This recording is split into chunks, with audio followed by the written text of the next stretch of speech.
Bienvenidos amigos. Gracias por estar en este su programa, Presente 7. En esta ocasión queremos nosotros hablar de una tragedia que sucedió hace muchos años. De hecho, en el inicio de la historia de este mundo, cuando nuestros primeros padres decidieron desobedecer, y entonces con eso mismo vino una tragedia que queremos nosotros analizar en 5 puntos sencillos. La lección de esta semana se titula precisamente Crisis en el Edén. Punto número 1. El ser humano fue distinguido por Dios para ser gobernante de la tierra. ¿Qué significa realmente esto? Bueno, quiero llevarlos precisamente a la palabra de Dios. En el capítulo número 1 de Génesis y en el versículo número 28 se narra la diferencia grande que hay entre la creación de los animales y la creación del ser humano.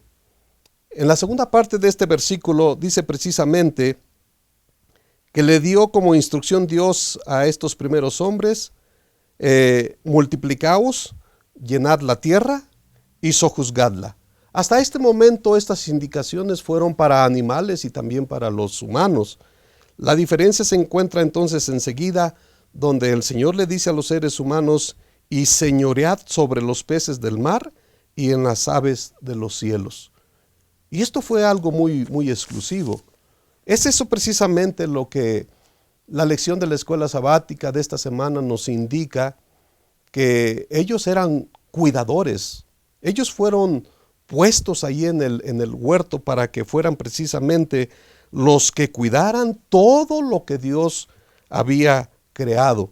Y esto era precisamente lo que Dios esperaba de ellos. Punto número 2. Teniendo la capacidad de razonar y decidir, el hombre debía mostrar al universo cómo usaría este don.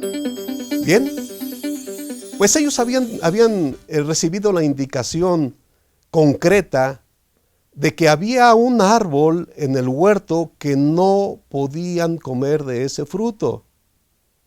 ¿Cuál era entonces el principio que se estaba manifestando con esta ordenanza para los seres humanos? Y bueno, ese principio precisamente es la obediencia. La obediencia es algo que debe distinguir al ser humano. Dios espera que nosotros seamos obedientes con lo que Él nos manda. Y no porque sea un mero capricho de parte de Dios, sino todo lo que el Señor nos indica es para edificación y para el bien, para el crecimiento del ser humano. Un ejemplo, en la Escritura, en Levítico capítulo 10, habla la historia de 2 sacerdotes que decidieron traer fuego extraño para quemar incienso en el tabernáculo. Uno pudiera preguntar: ¿cuál es la diferencia de encender el incienso con un fuego que había descendido del cielo y que estaba afuera del tabernáculo, y lo que estos sacerdotes hicieron de tomar fuego de otro lugar para quemar el incienso? Ellos pensaron inmediatamente en la lógica: ¿cuál es la diferencia? Y bueno, aquí nosotros aprendemos que estos sacerdotes tuvieron sus consecuencias. Descendió fuego del cielo y los consumió también a ellos. Porque Dios había dicho que de ese fuego que descendió del cielo y que estaba fuera del tabernáculo, deberían de introducir al tabernáculo para quemar el incienso. Y ellos decidieron tomar de otro lugar. Debemos de entender, hermanos, cuando Dios dice ese fuego, ellos debieron de utilizar ese fuego. Cuando a Adán y a Eva les dijeron este árbol, ellos debieron entender que ese árbol no se podía tocar.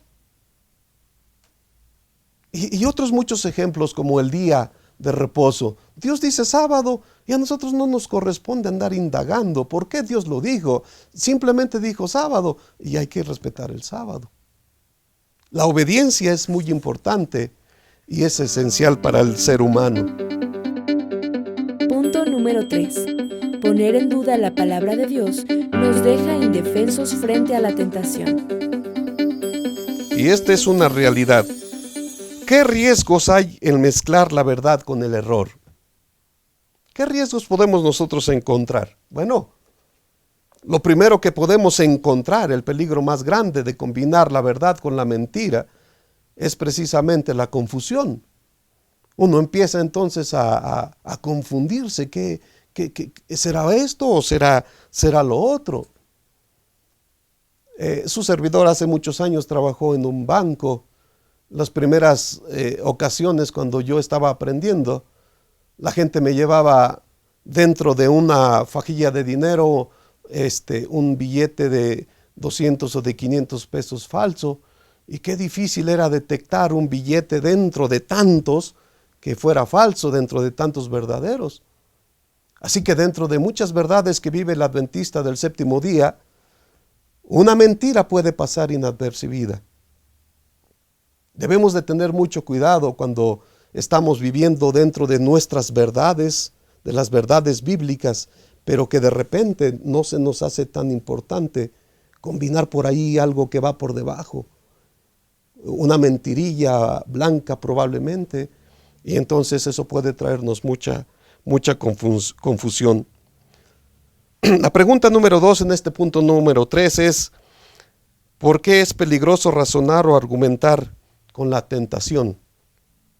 José en Egipto huyó cuando la esposa de Potifar se le acercó con intención de poder tener alguna relación íntima con él. La escritura dice que él huyó. Daniel decide entonces mantenerse fiel. Él había sido invitado para participar de los alimentos del rey. Probablemente eran buenos, sin embargo él sabía que esos alimentos eran alimentos impuros. Y él decidió no contaminarse con la comida del rey. De esta manera, entonces podemos entender que es muy peligroso razonar las tentaciones que el enemigo nos pone. Presente 7 te pregunta: ¿qué riesgos hay en la mezcla de la verdad con el error?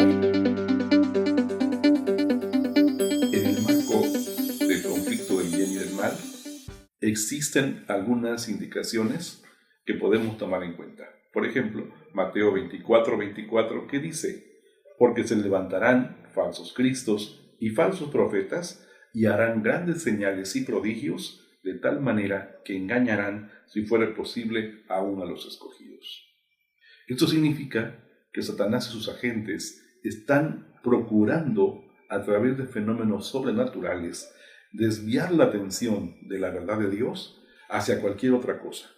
Y los escogidos también son su foco de atención.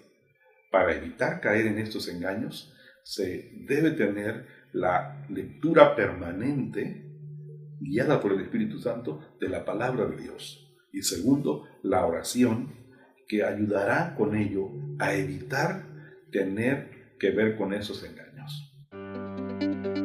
Preguntas en presente 7. Elige una respuesta. ¿Cómo podemos vencer a la tentación? Inciso A: alejándonos de ella. Inciso B: pidiendo poder de Dios. Inciso C: con oración y estudio de la Biblia. Nuestros amigos de Presente 7 contestaron: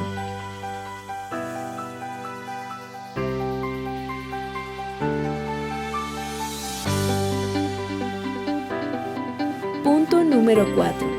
Ser como Dios es la tentación más antigua que enfrenta el hombre. Tratar de ser como Dios ha sido la tentación para el ser humano desde el principio de la humanidad, desde el momento de la caída. Pero esto trae muchos peligros. Nosotros hemos reflexionado bastante en el concepto de hombres que se han denominado como grandes hombres.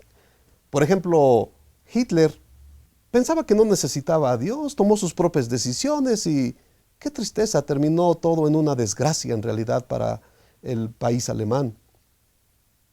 El faraón de la palabra de Dios también se creía muy autosuficiente y le llegaron las plagas a su país por esa dureza del corazón.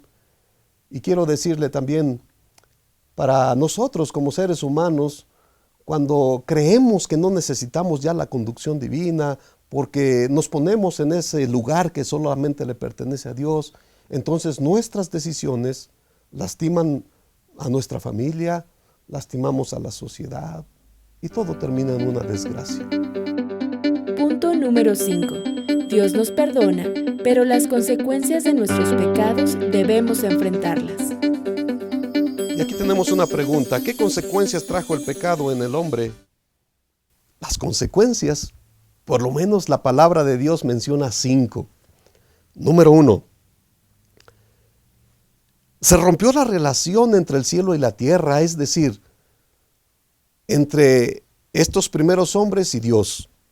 Número 2. También hubo una consecuencia en la que ellos decidieron esconderse de Dios y hasta hoy día el que peca se esconde de Dios. Así ha sido siempre. Número 3. También se rompió la relación matrimonial. Adán empezó a acusar a Eva y le dijo, la mujer que me diste por mujer me dio de comer. Número 3. Se rompen también las relaciones humanas. Dios mismo dijo que ahora la serpiente iba a ser un enemigo del hombre. Pero si a los dos, a ambos, tanto a los animales como a los humanos los había creado Dios, pero se fracturó. Siguiente, el suelo ahora iba a producir espinos y cardos. El humano ahora debería de ganarse su alimento a través de la tierra, cuando antes Dios era quien les proveía su alimento. Una serie de fractura desde el momento que ellos cayeron, y ha sido demasiado triste. Por eso, a manera de conclusión, nosotros quisiéramos recomendar que nos mantengamos unidos y obedientes, fieles a la palabra de Dios, a los mandatos divinos. No huyamos de nuestras faltas, de nuestros pecados, enfrentemos, reconozcamos que nos equivocamos, pidamos perdón a Dios de rodillas, pero después de haber pedido perdón, levántate y continúa con tu vida cristiana. Estas son las recomendaciones que podemos nosotros dar para esta lección de la escuela sabática. Te deseamos lo mejor, que el Señor te bendiga. Sigue estudiando, por favor. Comparte con Presente 7. ¿Con qué frase resumirías la lección de esta semana?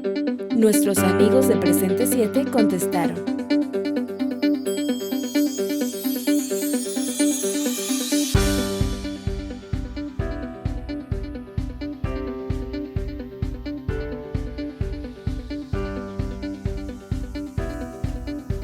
Recuerda mantenerte en contacto con nosotros a través de nuestra página en Facebook Presente 7.